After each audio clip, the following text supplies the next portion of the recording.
배는 안 아파? 괜찮아요. B형 간염으로 인해 25년간 간경화가 진행되어 온 문금래 씨. 수시로 합병증이 찾아와 고통받고 있다. 한 달이 너무 갑자기 와가지고요. 이 온몸이 너무 견딜 수가 없어, 가려워서요. 손은 일반 피부색 같으신데. 손도 처음에는 좀 그랬어. 근데 요즘 좀 빠져서 이렇게 색깔이 나오더라고요. 간이 너무 많이 나빠졌대요. 그래갖고 신장도 안 좋아지고. 복수만 조금 안 차도 살겠어, 진짜. 배가 조금 이렇게 빵빵. 아니, 저 진짜예요. 손도 안 들어가요. 제가 이누제를 너무 오래 먹어서 내성이 생겨가지고 그런 경우가 온다고 그러더라고요. 간이 제 기능을 못하는 간경화 말기에 볼 수 있는 증세다. 네, 환자분 안녕하십니까. 배 조금 보겠습니다. 제일로 복수가 힘들어요. 맞습니다. 그래도 처음보다는 조금 많이 좀 좋아지신 것 같으신데요. 네네. 처음에 오셨을 때는 우리 황달 수치가 무려 27. 이제 오늘 아침 피 검사 보면 황달 수치가 한 14. 처음에 오셨을 때보다 이제 절반으로 많이 감소해서 다소 속도는 좀 늦기는 하지만 천천히 잘 회복되고 있는 것 같습니다. 네. 근데 이제 걱정스러운 점은 이제 이번에는 또 조금 좋아지고 있지만 이제 또 이런 합병증이 다시 또 생길 수 있다는 게 이제 앞으로 좀 걱정이 되고요. 네. 문금래 환자분은 이제 만성 B형 간염으로 인해서 이제 오랫동안 앓고 계셨던 분이신데요. 본 환자 같은 경우에는 이미 복수가 찼고 알부민 수치가 떨어져 있고 황달 수치도 정상보다 10배 이상 높은 우리가 얘기하는 비대상성 간경변증 환자입니다.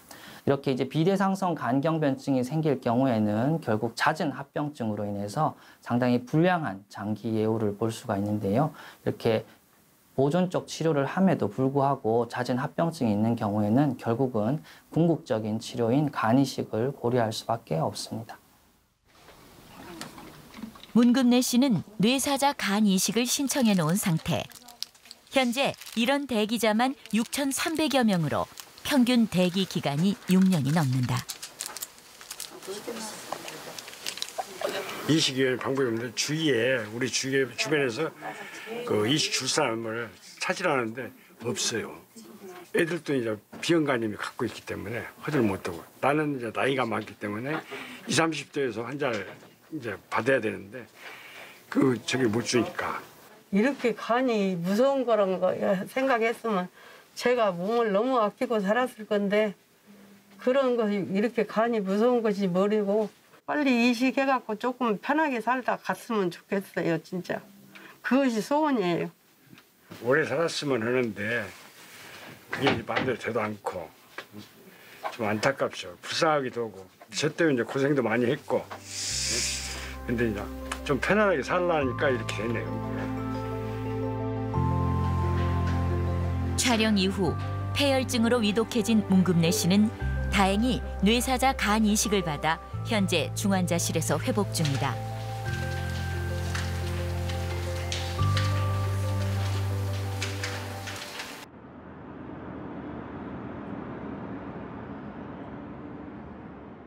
고기도 잘 드시나요? 고기? 고기를 잘 먹어야 되는데 고기를 단백질이 모자래요. 숨 한번 쭉 들이쉬시고. 이삼재 씨는 배 복수가 생기기 전까지 간의 이상을 알아차리지 못했다. 평소 B형 간염이 있다는 건 알았지만 별다른 증세가 없어 간경화가 왔을 거라곤 전혀 생각을 못한 것이다. 갑자기 소화가 안 되고 배에 막 복수가 차가지고 배가 이렇게 불러가지고 식사를 못했어요. 한 달 동안. 간이 안 좋은 것도 모르고 제가 B형 간염이 있거든요. 근데 그거는 생각도 안 하고 소화만 안 된다고 소화제만 계속 먹은 거예요. 간경화가 왔다고 하더라고요. 조금 위험한 상태라고 그때 안 갔으면 굉장히 위험했다고 그러더라고요. 그러니까 B형 간염을 대수롭게 여긴 거예요. 그게 굉장히 큰 적인데. 그리고 복수가 그냥 이렇게 차가지고 한 2리터 뺐나? 증세가 나타났을 땐 이미 간에 치명적인 손상을 입었을 경우가 대부분. 그래서 딱 바로 옆에 두고 한번 비교해 볼게요. 이게 이제 건강하신 분인데 건강하신 간에 크게 이만한 거예요. 엄청 크네. 그죠? 근데 이제 본인은 조금해. 이렇게가 윤곽은 있는데 요게 본인 간인 거예요. 그러네. 그리고 이거는 다 복수가 차 있는 거죠. 복수로 둘러싸인 이삼재 씨의 간은 정상인에 비해 크기도 줄어들고 표면도 거칠어진 상태다. B형 간염인 건 아는데 내가 증상도 없으니까 치료를 안 하신 거죠. 그러니까 즉 진단은 만성 B형 간염이 오래돼서 활동성으로 간 경화가 진행됐고 복수가 저렇게 많이 차고 황달이 올 정도면 보통 전체 간 볼륨의 한 50% 이상은 더 나빠졌다. 기능적으로 하는 간 기능은 한 20-30% 남았다. 이 정도로 이해하시면 될 것 같습니다. 간의 굳은 정도를 확인하기 위해 간 섬유화 검사를 진행했다. 초음파를 발사해 반사 신호로 간의 탄성도를 측정하는 방식이다.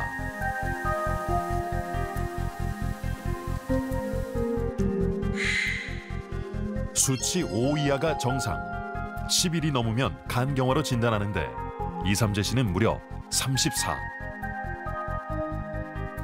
어머님 간은 이 정도 거칠어졌거든요. 근데 이제 이런 상태에서도 이렇게 있다가 이런 나쁜 덩어리가 생길 수 있어요. 저런 게 이제 간암이라서. B형 간염이 이렇게 무서운지 처음 알았네. 그죠. B형 간염 바이러스가 우리 몸에 들어가면 숙주인 간을 찾아간다. 그리고 간 세포의 핵 속에 자리 잡아 끊임없이 자가 증식을 한다.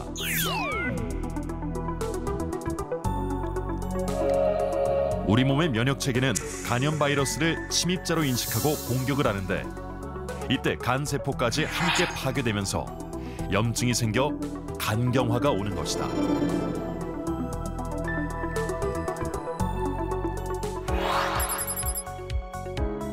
우리나라 B형 간염 보균자 비율은 예방접종이 국가사업으로 지정된 1995년도를 기점으로 급속히 줄어 현재 2%대를 유지하고 있다. 사실 우리나라가 B형 간염의 왕국과 또 같았습니다. 사실 80년대까지는. 그런데 이제 90년대부터 백신 사업과 또 임산부에 있는 분들 면역 글로불린을 넣으면서 이런 B형 간염 왕국에서 완전히 그래도 세계적으로 우리 지금 태어나 있는 아이 10대 이하는 0%예요, 거의요. B형 간염 거의 없어요. 근데 이제 문제는 지금의 30대, 40대 아직도 이제 보유자로 있었던 나이. 왜냐하면 30대가 되면 1990년대 초반에 태어났을 거거든요. 그때는 애매한 나이인 거예요. 내가 백신 사업에 들어간 것도 아니고 들어가도 면역 글로불린을 안 맞은 나이이고 엄마가 이제 B형 간염이었으면 그런 30대 이후에 있는 우리나라 국민이 사실 B형 간염의 유병률이 높은 거거든요. 건강검진에 대한 인식은 높아졌지만 아직도 일반인의 34%는 자신이 B형 간염에 감염됐는지 항체가 있는지 여부를 모르는 것으로 나타났다. 증세가 없기 때문에 B형 간염이 있는 분은 반드시 나의 간 기능 검사를 한다. 거기에 플러스 B형 간염이 활동성 상태를 PCR 검사로 확인한다. 그렇게 혈액 검사를 하고 또 하나는 이제 초음파를 하셔서 나의 간의 굳은 정도, 거칠어진 정도를 알고 그 정도가 심하다면 오늘 환자분께서 신청한 간 섬유화 검사도 해서 나의 간의 굳은 정도, 단단한 정도에 따라 만성 정도를 나누셔야 됩니다. 이삼재 씨는 어머니로부터 B형 간염이 수직 감염된 경우로 친남매가 모두 보균자다. 몇 년 됐나 이게? 저 기억이 안 나네. 아버지. 이 중 막내 여동생은 간경화로 인한 급성 간암으로 2년 전 세상을 떠났다. 아니 우리 막내가 막 보고 싶더라니까. 얼마나 고통이 심했을까. 걔는 전이가 돼가지고 머리에 막 혹도 나고 막 그랬더라고요. 걔도 갑자기 안 좋아졌는데 그게 젊으니까 전이가 빨리 왔다고 하더라고요. 아직 나이가 어리니까 살려고 이렇게 애를 썼는데 안 되더라고.